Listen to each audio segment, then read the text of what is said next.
Hello, hi, welcome to Talk Thursday. The purchase of Instagram by Facebook has been all the talk this week.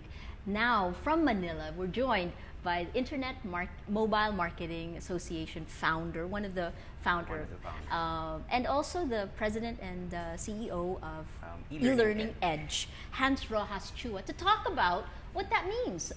It's been quite controversial online, Hans. What do you think? What about, is this good or bad? Well, in my opinion, it's a little bit of a safe bet, and I think it was more for them to expand their revenue base instead of, I guess, in terms of average revenue per user. In terms of, I mean, why was it so controversial?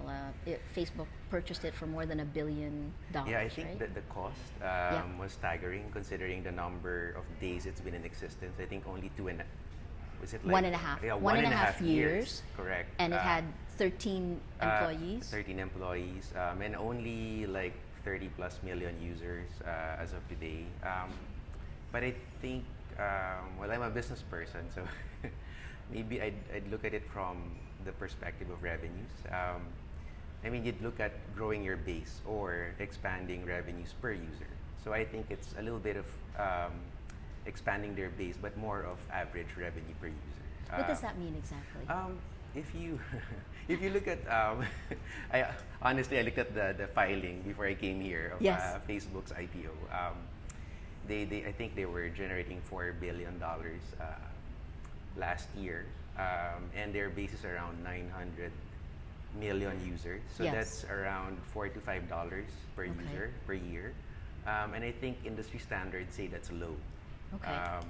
So if you look at it from that perspective, having users adopt a platform like Instagram will increase engagement across their 900 plus million users, meaning more page views, more chances to click on an ad.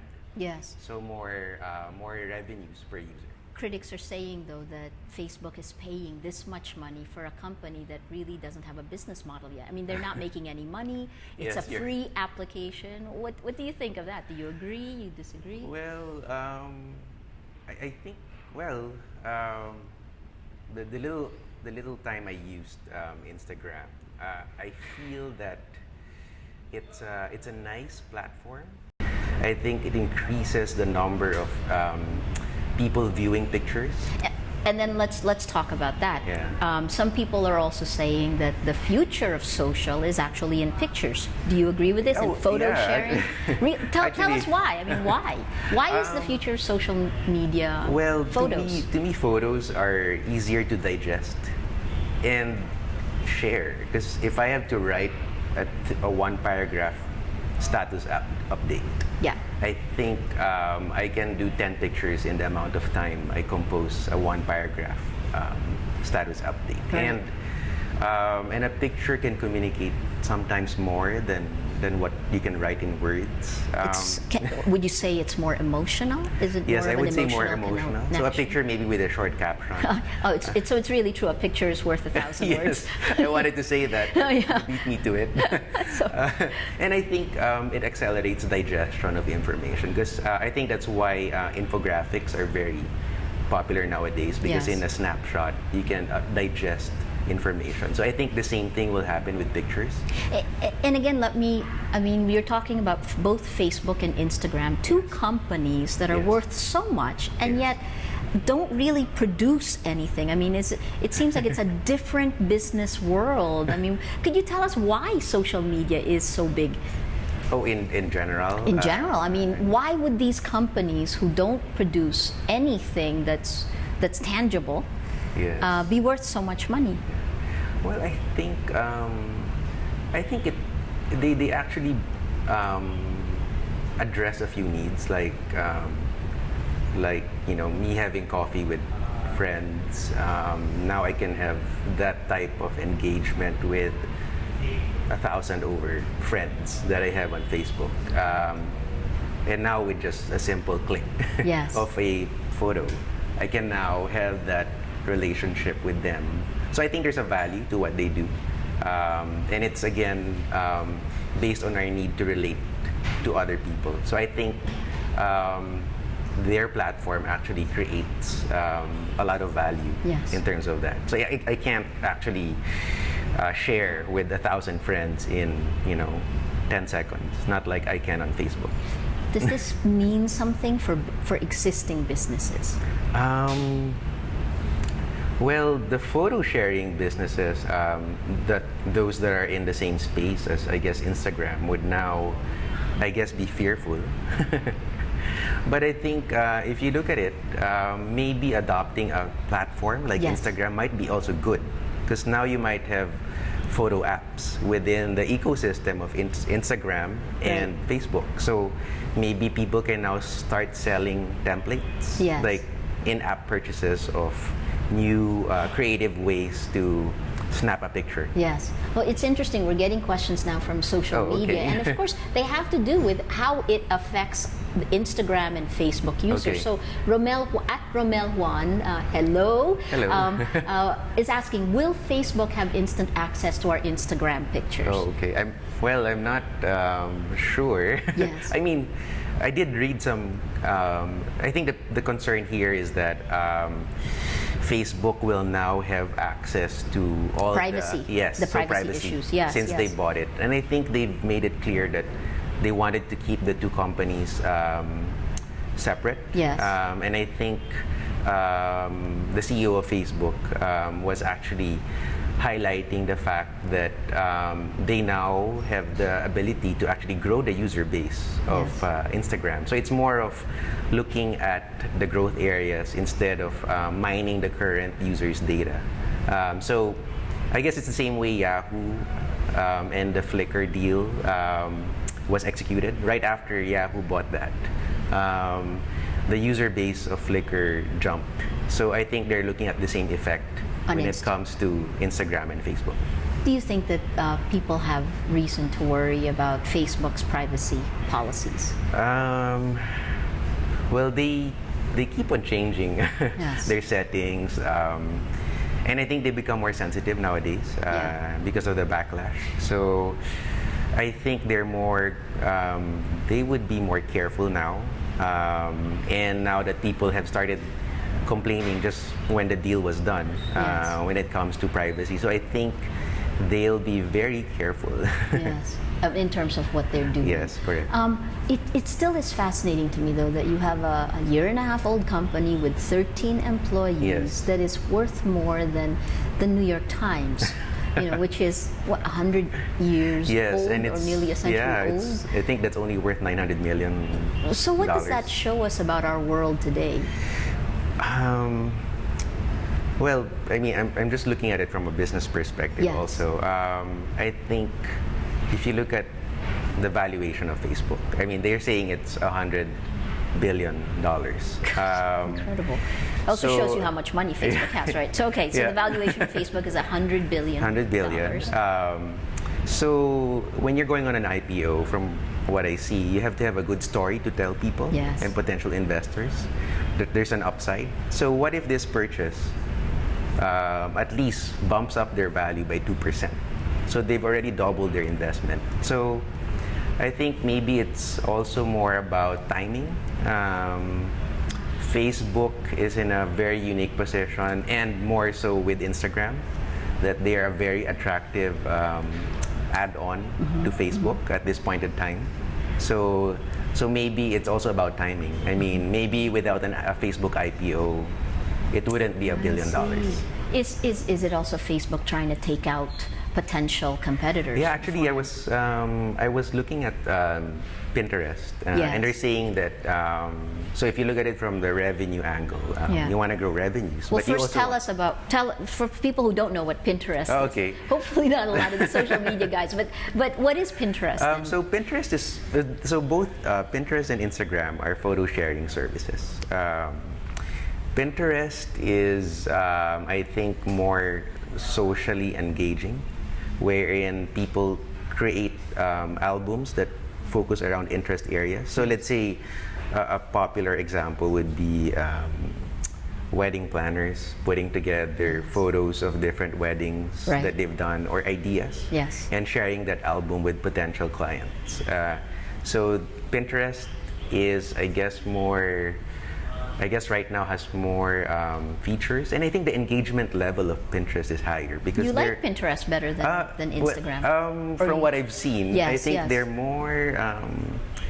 Pinterest might be doing more, and the engagement might be higher because I think the user base of Pinterest grew fast, right? Yes, they're the third largest now. Yes, largest media. in terms of, I think, traffic, visited sites. Visited sites. Yes. So what's the difference between Instagram and Pinterest? Why would Facebook choose to buy? Yeah, so in my little experience with both, with Instagram, it's more of you taking a picture, creating a quick modification using some of the quick templates that they have, and then sharing it.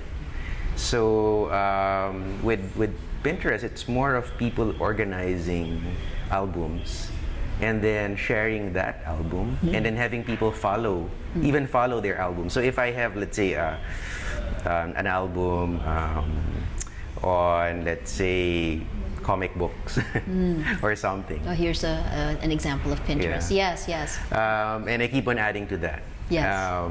And people can start following my album. Yes. So it's a little bit of a different, from what I've seen, different from how users primarily use Instagram, where it's more of, just taking one picture and then sharing it with Why your do friends. people like Instagram? I think the pictures look really nice. The sepia. Yeah, I know. People like it. Okay. I mean, I was playing around with it, and I was saying, I look kind of professional, taking photos of even like my ball pen, and then just adding a different tint, made it look like a 1970s black and white photo taken by a professional. So you think that can actually increase both the value and the page views for Facebook? Yes, I think because in my opinion, if, let's say, Facebook users, what if half of them start using Pinterest? Yes. Immediately you get a high volume of quality pictures on Facebook.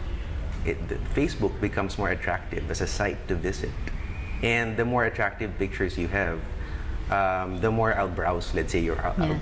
Yes. And if I allow a person to have more creativity in expressing themselves in pictures, the more I want to browse other people's albums. So I think it increases the engagement and user transactions. Business intelligence actually says that Instagram was undervalued. Do you agree with this? I mean, it's really reason, hard. Well, the reason they said that was because they said that Instagram's business model is actually very efficient. With 30 million users, they had 13 employees. Yes. Do you agree with this, or? Well, I think it's still okay. Let's see, Instagram on its own. I think would have a more difficult time finding a business model. Yes. To monetize. When I went to their site, their mobile app, I didn't see any ads actually. None. They have no ads. No ads. Yeah, it's just a free app with a lot of users, right? So in terms of getting to a sustainable business model that's ad-based, or even if they start having in-app purchases for templates or so, I think they're still a long way off. So maybe their upside or exit was really to sell off. Correct. To a Facebook. Not bad for $1 billion, more than $1 billion, right? But let me ask you again, because on that day, on Monday, I remember there were $3 billion purchases. There was Facebook, Instagram, Microsoft, AOL. Okay. Microsoft bought the thing of the patents from AOL, and then there was AT&T sold the Yellow Pages. Again, it seems like there's a shift in business models in the world that's being led by internet companies. Yes. I mean, how does Facebook, Instagram deals, how do they affect real world businesses? Well, I think a common view is that digital disintermediates. Meaning, it disrupts models, typical business models. I mean, one common disruption is in print. yes. Where a good example is Rappler. Yes. A lot of print companies, media companies, are looking at Rappler, and I've heard that they're concerned. We're shocked actually at happened in our first 3 months. I know. I've heard, the amount of traffic. Everybody's talking about it. Even Thank you. some of the media titans. I wish they were part of it. And so I think it's more of disruption. Digital has the ability to disrupt. So I think deals are happening maybe because it improves business models or creates new business models. And if you look forward in this period of disruption, what kind of future do you see? How do you see businesses changing with digital coming in like this? Well, I think, for one, they have to, I guess, leave legacy business models. Be open to it, actually. Yes. On the other hand, it can be them looking at digital to complement their traditional businesses. So I think businesses can look at disruption as actually an opportunity. So to start new businesses and well, you have an internet-based business, but do you think the traditional businesses now, can they afford to ignore digital? Well, okay, for example, since you brought it up, our business is to bring world-class education to people in the Philippines. Yes. So imagine we have courses online. Yes. We teach digital marketing online. We have speakers who come from Singapore, Australia, teaching in a classroom here, live, which is something that sort of disrupts a traditional classroom. Because for you to fly in a speaker, to engage a number of students, you've gotten rid of geological boundaries. And you bring expertise from different regions together. You can even have, let's say, a consultation session with 5 experts from different parts of the world. It's almost like having 5 doctor specialists looking at a patient. And what does that mean for traditional schools? Well, I think it's also an opportunity for them. We work with schools. Yes. Our programs run with Ateneo and De La Salle.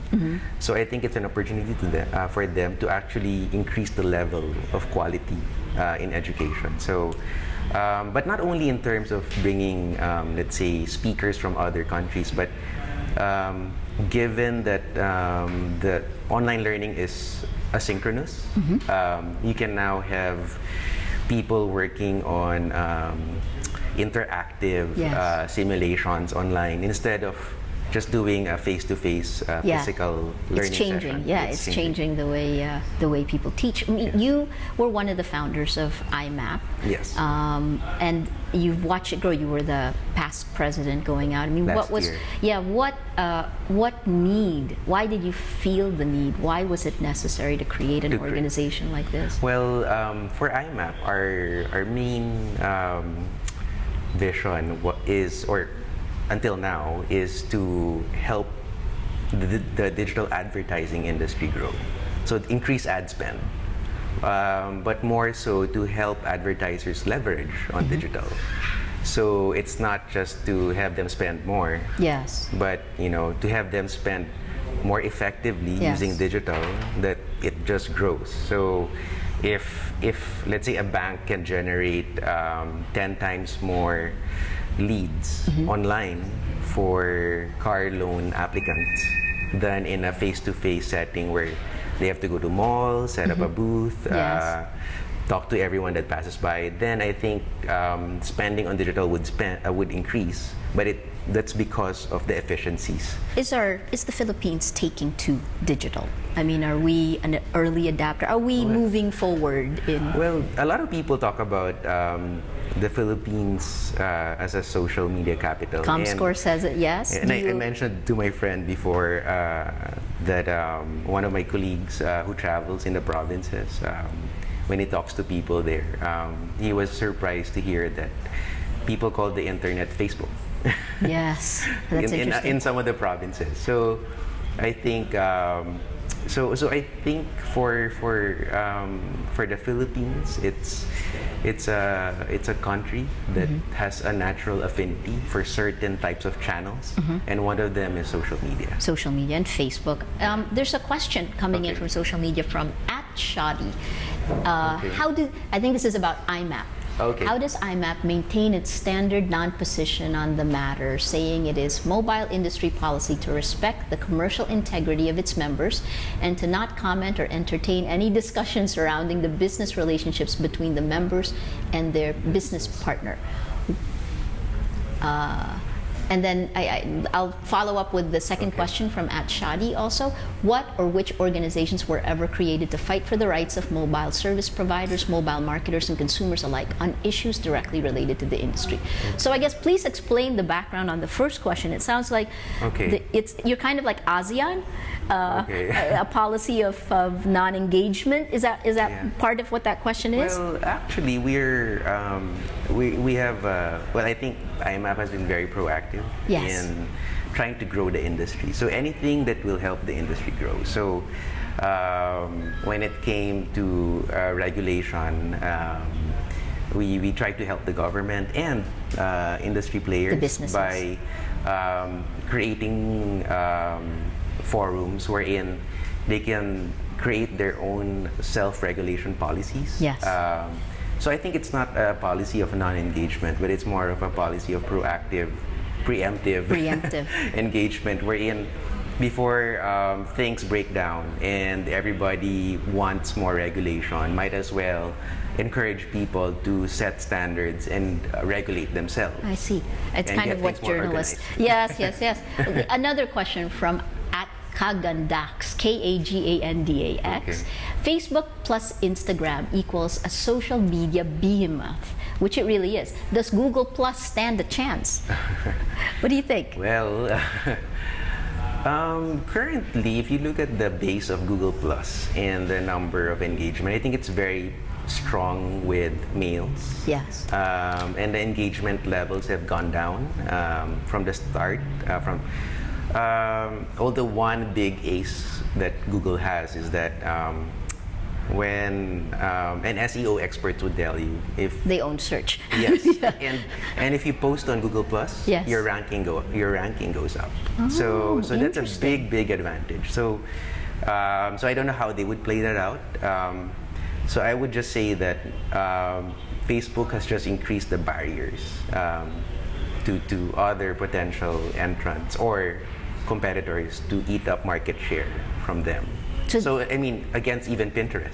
Yes. Actually. So you're saying Facebook has gone and it's gotten much stronger from this deal? I do believe because of, I think, if I'm not mistaken, the base of Instagram might actually be bigger than Pinterest's, except it is. The amount of engagement and traffic per user on Pinterest is higher. And what does this mean, Facebook plus Instagram? What does this mean for a Filipino who is, for the social media capital of the world? What does this mean for us? I mean, will it affect us in any way? Well, I guess from a user perspective, it's actually easy. More sharing. Yeah. If Facebook suddenly promotes Instagram all over the place, like Yahoo promoted Flickr when it started to its 900 plus million users, then you have a big platform, almost a common platform, and people sharing all these high quality pictures. Then it just makes picture sharing more exciting, more relevant, more engaging. So from a user perspective, I think it will accelerate both the production of pictures and the amount of pictures you'll digest. Yeah. Because it's easier now and it's more fun. Funny. Well, you're talking about Facebook's 900 plus million users. I mean, we've never had in the history of man that many people connected in one social network. Yeah. We've never. What do you think this will do for us, for this generation? Well, first, the number of users, 900 million. I'm sure there's a lot of duplicates there, or accounts that are not, I mean, one person having 5 accounts. Yes. So, but even if that's just 500 million real individuals, It's still the largest you've ever connected in one place. Yeah, right? so it's pretty staggering. How do you think it'll change us as people? I know, sorry to throw a question. I'm just curious. Yeah, I think I connect more with more people. Like like you and me. Yes, we met as I'm sure you met with a lot of people who are watching us right now. I got a message from my idol. Thank you. On Facebook. Yeah, that's right. I asked you. On Facebook. Yes. And we wouldn't have been able to talk if it were not for social media. It's very easy to contact anyone now. Yeah, right? I mean, I also, some of my friends that I've met and some of my closest, not closest, but like some of the people that I engage with a lot are from social media. Like I shared before, when I was looking for an iPad 2, 1 week after it launched, I got one. Yeah. Because somebody saw my tweet. Well, let me throw there are more social media questions and comments. So from @JDNudge on Twitter, definitely excellent for this is in reaction to whether it's good or bad. Definitely excellent for Facebook's business, agrees with you, and not good emotionally for the first users of Instagram on Apple. We've seen that also on social media. Why do you think people feel like that? I think I don't know, but I think. I guess if you look at how Apple users also look at their Mac devices and so on, they feel like they're part of this culture. A cult, a little bit, right? Yeah. And I think like maybe your Mac. Sorry. Actually, it's not mine. Oh, okay. So you're saying so they feel like they're part of a culture. Yeah. So it's I think they feel like they're part of an exclusive group. I think maybe that's one. Yes. Two is that maybe they're also concerned about privacy. Yes. Will their data or pictures now be owned and meddled with by Facebook? That's interesting because our next comment from Twitter is from @Rooforiff or @Rooforific. The comment is terribly bad. This is terribly bad for the user, for us. For the users. So do you think that again is because of behemoth privacy issues? I think it's natural for users to be concerned when a big entity acquires a smaller entity. So, will things be the same? Yes. I think that's their question. Yes.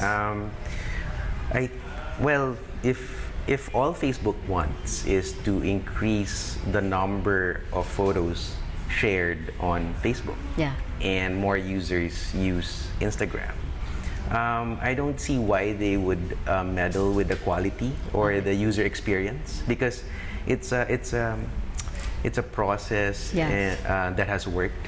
I think maybe that's also why they bought it. They want more people to use it. So unless you don't want anybody to see your pictures, I think maybe. It's also interesting because every one of us are doing it voluntarily. Yes. Right? We're using this service and we're actually putting the content in there for everyone else to see. Yes. In this feeling of uncertainty, there were a lot of comments like that afterwards. Do you think that's just a reaction to change? I think it's a natural reaction to change, and the fact that it's a big entity buying, coming in and taking over a community. It's almost like almost like a community. Well, it is, right? So this is also why this is interesting for me, because for the first time, the Philippines, even though the deal happened in the United States and these companies aren't here, Filipinos are number 8 in the world in terms of we actually determine a lot of how Facebook evolves, right? Yes. So how do you think our character will help change Facebook? Our character here. Is that too no? Well, I think the Philippines has some unique characteristics that can influence Facebook. I guess the sheer volume of things that we do on Facebook. The amount of time we spend, no? The amount of time. We spend a lot of time on Facebook. Some of our board meetings happened on a Facebook group. Interesting. where we set up a secret group. Yes. So it's not visible to the outside, and some of our board members would log in remotely on Facebook. Yes. And get I know some other real-time companies updates. are doing the same thing, right? Yeah. So I think we may be a little bit more power users on Facebook, where maybe that would drive some of the innovation. So maybe, hopefully, Facebook gives more power tools within Facebook groups. Yes. Because right now, Google Docs can track real-time changes on documents, and that doesn't happen on documents within Facebook groups. Yes. But if it could, then I'd have more board meetings within Facebook. How interesting. That means you guys won't see each other. Yeah, I know. This is a good comment from social media. Okay. The opposite. This is the response here. Is it good or bad? From @IamJesh. Okay. It's good, but hope Facebook will create an Instagram app for everyone, which they can edit their pics online. Oh, via browser. Yeah. I guess that's what they're saying. And then from @mentaldetritus, how great name. There are many Instagram knockoffs and other mobile photo upload sites. What justifies the Instagram hype? Okay. Well, I think it's the sheer number of users. Yeah. I mean, and they have 30 million over users, and I think in one day, when they The day before, right? When they released the Android app, they Yeah. had like 1 million users in one day. And now I think they say 5 million users in a week. I mean, So- it's funny if you look at it. A year ago, when it was raising money, the value of the company was $100 million. Yes. Then a few months ago, it was $300 million, and it was now it's 1.13 billion. My God. Incredible. I Yes. want that business model.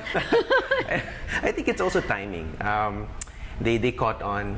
They had a good quality product, and Yeah. yes, other people have quality products, but they've reached critical mass earlier than other apps. So now they have not just a quality product, but a user base. And that's how it is making money. Well, it's not making money now, but that's what it's selling. Yes, that's what it's selling. What I guess one way you can look at it is based on some of the comments that were made online was Facebook needed Instagram because of the way the organization is a mobile first company, which Facebook is not. And if you see the next growth spurt coming from mobile, Yes. you need a mobile first perspective. So the way you market your app, the way you do acquisition in the app stores, Yes. getting a sheer volume of Interesting. picture, Yes. how do you handle sharing using a very tiny mobile app? Yes. So I think in that way, it was also maybe a way for Facebook to ensure that it maximizes its chances of expanding in the next frontier, which Yes. is mobile. Setting it for. So actually, one of the other things to add is that they were saying that Instagram also has soul, emotion, soul. Yes, I agree, actually. Really, that's again with the picture, but Yeah. that Facebook didn't seem to have that kind of emotional So- connection. That Facebook is something you would use like a utility, which is It's a what utility. Mark Zuckerberg wanted, but that it didn't have the soul of Instagram. Somehow, do you agree? You said you agreed with that? Yes, I agree. Why? And because when I looked at